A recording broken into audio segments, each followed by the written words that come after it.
अहंकार जितना घना होता है, अज्ञानता भी उतनी अधिक होती है, और अहंग जितना पतला होता है, ज्ञान उतना उज्जवल होता है। संदेह अविश्वास का दूत है, और अविश्वास ही है अज्ञानता का आश्रय। संदेह आने पर तत्क्षण उसे निकाल कर बाहर निकालो। संदेह आने पर तत्क्षण उसके निराकरण की चेष्टा करो और सत चिंता में निमग्न हो जाओ। ज्ञान के अधिकारी होगे और आनंद पाओगे। असत चिंता से कुज्ञान या अज्ञान अथवा मोह जन्म लेता है। उसका परिहार करो, दुख से बचोगे। तुम असत में जितना ही आसक्त होगे, उतना ही स्वार्थ बुद्धि संपन्न होगे और उतना ही कुज्ञान या मोह से आच्छन्न हो पड़ोगे, और रोग शोक दारिद्र्य मृत्यु इत्यादि यंत्रणाएं तुम पर उतना ही आधिपत्य करेंगी, यह निश्चित है। मेरे परमपिता परमेश्वर मालिक के श्री चरणों में कोटि कोटि प्रणाम करती हूँ। प्रणाम करती हूँ मेरे समस्त गुरुजनों को और माताओं को, भाइयों को जय गुरु, बहनों को जय गुरु। उम्मीद है कि आप सभी अपने अपने जीवन में सुखी हैं, स्वस्थ हैं, प्रसन्न हैं और आनंदित हैं। आज ठाकुर जी की इन वाणियों के साथ मैं फिर से आप सभी के सम्मुख हूँ। मुझे इस बात का यकीन है कि मेरे गुरुजन सुरक्षित हैं, अच्छे हैं और खुश हैं। अक्सर हम लोग सोचते हैं कि हम कैसे अपने जीवन को बिताएं, हम कैसे अपने जीवन को चलाएं, किन किन बातों का ख्याल रखें। तो मैं उन सभी से ये कहना चाहूँगी जिन्होंने ठाकुर जी को ग्रहण किया है, उनको अपने उन्नयन के लिए सोचना नहीं पड़ेगा। जिन्होंने सद्गुरु को ग्रहण किया है, सतनाम मनन किया है, सत्संग का आश्रय ग्रहण किया है, मैं इस यकीन के साथ कहती हूँ कि उनको उनके उन्नयन के लिए और सोचना नहीं पड़ेगा, क्योंकि जिनको उन्होंने ग्रहण किया है, जिनको सबने ग्रहण किया है, उनके जीवन में प्रभु जी किरण ला ही देते हैं। नाम ध्यान प्रार्थना और समस्त जो धर्म की किताबें हैं, उनको पठन पाठन और उनको उस पठन पाठन के उपरांत अपने जीवन में, चरित्र में जो लोग शामिल करके चलते हैं, उनको अपने जीवन में और कुछ सोचना नहीं पड़ेगा, क्योंकि जिन्होंने अपने परमपिता को अपने माथे पे रखा है, ग्रहण किया है, जिन्होंने उनकी बातों को मान के चलने का प्रयास किया है, और जो लोग उस पथ पर ठीक ठीक तरीके से चल रहे हैं, उनकी कोई दुर्गति नहीं कर सकते। चाहे आंधी आए, कुछ भी आए, किसी भी सूरत में वो टलेंगे नहीं, हिलेंगे नहीं और टूटेंगे नहीं। ठाकुर जी की एक वाणी है, जिस भाव से जीवन को बलि दोगे, उसी तरह का जीवन लाभ करोगे। ये बात बहुत ही उच्च बात है। हमने अपने जीवन को जिस तरह से बलि दिया, यदि ठाकुर जी को प्रेम करते करते ये जीवन चला जाता है, तो ही हमारा ये जीवन सार्थक हो जाता है। हमारे आने का जो मकसद था इस दुनिया में, वो परिपूर्ण हो जाता है। हमें अपने उन्नयन की और सोचने की कोई ज़रूरत नहीं, क्योंकि जिन्होंने परमपिता को अपने माथे पे सजा के रखा है, बैठा के रखा है, और जिन्होंने अपने प्रभु की बातों को अपने जीवन में मानने का प्रयास किया है, उनका कोई दुर्गति हो नहीं सकता।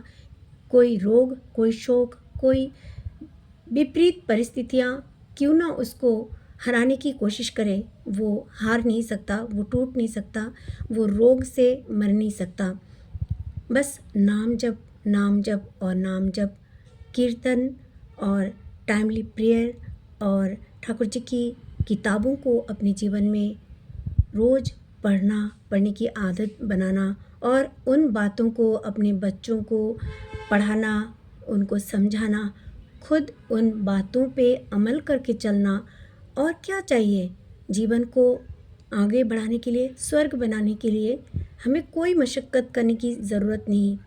मगर ज़रूरत एक चीज़ की है, जिसके लिए मैं अनुरोध करना चाहूँगी। जिन्होंने अभी-अभी परमपिता को ग्रहण किया है और अभी-अभी दीक्षा ली है और अभी-अभी ही नाम ध्यान प्रार्थना इत्यादि अभी-अभी स्टार्ट की है, तो उनके लिए मैं एक बात कहना चाहूँगी कि जिस तरह से एक पेड़ लगाते हैं, एक पौधा लगाते हैं, छोटा होता है, उसको पानी देना पड़ता है, खाद देना पड़ता है, उसको सींचना पड़ता है, धूप की जगह में उसको धूप दिखाना पड़ता है, ज़्यादा धूप ना लगे उससे उसको थोड़ा-सा बचाना भी पड़ता है, थोड़ी-सी छाँव जगह में लाना पड़ता है, फिर धूप, फिर छाँव, इस तरह से उसके अंदर अगर उस पेड़ के आस-पास कोई घास-फूस हो जाए, उसको उखाड़ के फेंकना पड़ता है। ठीक उसी तरह से ठाकुर जी का दीक्षा जिन्होंने लिया है, जिसने ठाकुर जी को ग्रहण किया है, उनको इस बात का ध्यान रखना ज़रूरी है। हम जैसे ही एक पेड़ लगाते हैं, तुरंत से हम उस पेड़ से फल खाने की उम्मीद नहीं कर सकते। उसको वक्त की धूप, वक्त की हवा और सब कुछ, भक्ति की खाद, बरसात, सब कुछ चाहिए। और बीच बीच में उस मन के अंदर, ठीक उस पौधे के चारों ओर, जिस तरह से पेड़ पौधे के चारों ओर से जो छोटे छोटे जो घास फूस उगते हैं, उनको जिस तरह से उखाड़ के फेंकने की बात मैंने कही है, उसको जैसे हमारे मन में जो विकार आते हैं, उनको भी उठा के हमें फेंकना पड़ेगा। तभी ये धर्म की जो ये वृक्ष है, ये हमें ठीक तरीके से फल देगा और हमारा ये जीवन सार्थक होगा। हम फल खा सकेंगे, औरों को भी खिला सकेंगे।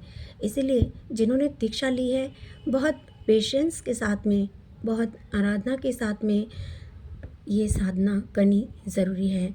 साधना मतलब साध के लेना, इसको बहुत प्रयास के साथ साधना चाहिए।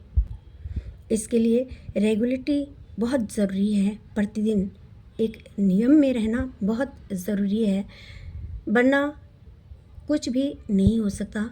हमने मान लीजिए एक दिन प्रेयर किया, एक दिन नहीं किया, एक दिन प्रेयर किया, एक दिन नहीं किया, एक दिन इष्टवृत्ति की, एक दिन नहीं की, इस तरह से नहीं चलेगा, कुछ भी हासिल नहीं होगा। यदि हमने परमेश्वर को धोखा दिया है, तो ये हम सोच लें कि हमने परमेश्वर को नहीं, अपने आप को धोखा दिया है। इसलिए बड़े प्रेम से, बहुत समर्पण के सहित, बहुत भक्ति के सहित, बहुत निस्वार्थता के सहित ठाकुर जी को प्यार करना ज़रूरी है। फिर हमें अपने उन्नयन के लिए और सोचना नहीं पड़ेगा।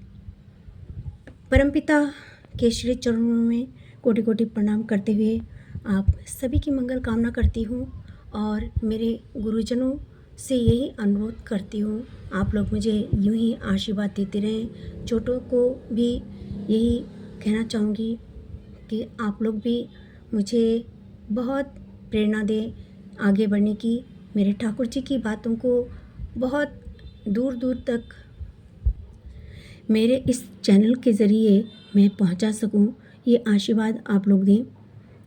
जो लोग अभी मेरे इस चैनल में न्यू हैं, प्लीज़ मेरे इस चैनल को सब्सक्राइब करें, ताकि ठाकुर जी की अधिक से अधिक बातों को लोग सुन सकें, जान सकें, ठाकुर जी से प्रेम कर सकें और अपने जीवन को सार्थक बना सकें। मुझे आप लोग मैसेज भी कर सकते हैं, जय गुरु लिख सकते हैं, या फिर आप लोगों को कोई यदि सामाजिक प्रॉब्लम हो, ठाकुर जी की किन बातों को मैं लेके आऊँ, मैं हर बात को ले आ सकती हूँ। यदि आप लोग मुझसे वो बात रखें, तो मैं उन वीडियोस को बनाऊंगी, आप तक ज़रूर पहुंचाऊंगी। आप लोग मेरी प्रेरणा हैं, मेरी शक्ति हैं और मेरे जीवन का बहुत बड़ा आशीर्वाद है। बिना आपके कॉपरेशन के कुछ भी नहीं हो सकता, ऐसा मेरा मानना है। जिस तरह से ठाकुर जी मेरे सम्मुख हैं, आप लोग भी मेरे सम्मुख हैं, ऐसा मैं मानती हूँ, ऐसा मैं जानती हूँ कि आप लोगों का आशीर्वाद हमेशा मुझ पर रहा है और हमेशा ही यूं ही ये प्यार बना रहेगा। परमपिता को कोटि कोटि प्रणाम है और मेरे समस्त गुरुजनों को फिर से प्रणाम करती हूँ और समस्त माताओं को प्रणाम करती हूँ, भाइयों को जय गुरु। आप सभी अच्छे रहें, स्वस्थ रहें, आनंद से रहें, यही भगवान से प्रार्थना करती हूँ। इन्हीं शब्दों सहित आप सभी से विदा लेती हूँ। जय गुरु, वंदे पुरुषोत्तमम।